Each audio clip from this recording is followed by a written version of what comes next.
কি বন্ধুগণ, দেখে কি মুখে পানি চলে এসেছে? আসারই তো কথা।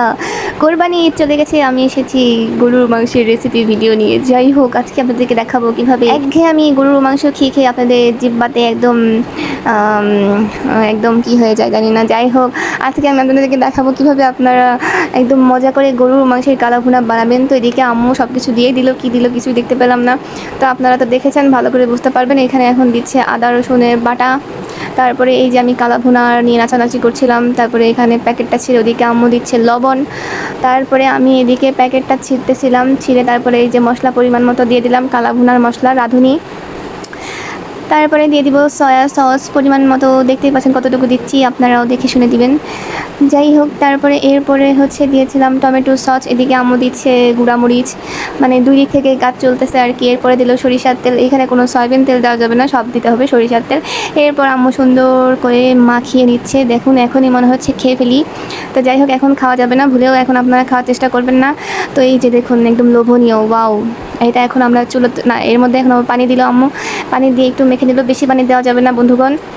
তো এই যে দেখেছেন কতটুকু পানি দিয়েছে, এতটুকু পানি দিয়েই আমরা এখন এটাকে চুলাতে বসিয়ে দেবো। হ্যাঁ, আম্মু আবার সাইড থেকে সব মুছে টুছে দিচ্ছে। তো এই যে চুলাতে দিয়ে, ওয়াও, দেখেছেন কি কালার, মানে এখনই মনে হচ্ছে খেয়ে ফেলি। রান্না করতেছিলাম আর মনে হচ্ছিলো যে টুক করে খেয়ে ফেলি। তো যাই হোক, এরপরে সুন্দর করে নেড়ে নেড়ে, পানি কিন্তু দেওয়া হয় নাই, এই প্যাকেটে থাকা আরেকটা মশলা দিয়ে দিল, দিয়ে সুন্দর করে এরকম করে মেখে মেখে মেখে মেখে, পানি কি এখনও দিয়েছি কিনা বলতে পারবো না। যাই হোক, পানি দিয়ে মনে সেদ্ধ করেছে। তারপরে আরেকটা হচ্ছে কড়াইয়ে, কালা কড়াই, মানে এরকম কালা কড়াই হতে হবে, তাছাড়া কিন্তু হবে না। কালা কড়াই সুন্দর করে কালো কালো করে পেঁয়াজ ভেজে নিলেও, মানে এগুলো হচ্ছে উপরে দিয়ে আমি হচ্ছে গার্নিশ করব। তো তারপরে আবার ওই পাতিল থেকে 2 পিস মাংস, মাংস কি কালার, মাংস নিয়ে এই কড়াইতে দিয়ে দিলাম, মানে এটা হচ্ছে বাগার দেওয়া হবে সরিষার তেল দিয়ে। তো এগুলো এখন সব আমরা এর মধ্যে ঢেলে দেবো, দিয়ে দিয়ে সুন্দর করে নেড়ে নেড়ে কষিয়ে কষিয়ে কষিয়ে কষিয়ে একদম কালো কালো হওয়া পর্যন্ত চুলার উপরেই রেখে দেবো বন্ধুগণ। তারপরে এরকম কষাতে কষাতে আমি 2-3 পিস খেয়ে ফেলেছিলাম।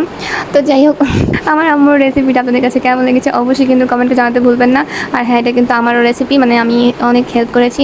তো এই যে দেখেছেন একদম কালা কালা ভুনা, এরপর দেখুন নামানোর পর একদম মুখে পানি চলে এসেছে গাইস। ভিডিও এডিট করতে করতে আমার মুখ দিয়ে লোল পড়তেছে অনেকগুলা। যাই হোক, এটা অনেকদিন আগের ভিডিও ছিল, আজকে ছেড়ে দিলাম। তো আপনারা ট্রাই করুন বাসাতে এভাবে সুন্দর করে গরুর মাংসের কালা ভুনা তৈরি করতে। আর ওই যে আমি তখন পেঁয়াজগুলো রেখেছিলাম, এটা এখন উপরে দিয়ে সুন্দর করে সাজিয়ে ফেললাম।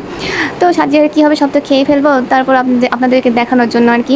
তো যাই হোক, ভালো থাকবেন, আবারও দেখা হবে পরে কোনো রেসিপি ভিডিও নিয়ে। আর আপনারা অবশ্যই এভাবে গরুর মাংস একবার হলেও ট্রাই করবেন, ইনশাল্লাহ অনেক ভালো লাগবে।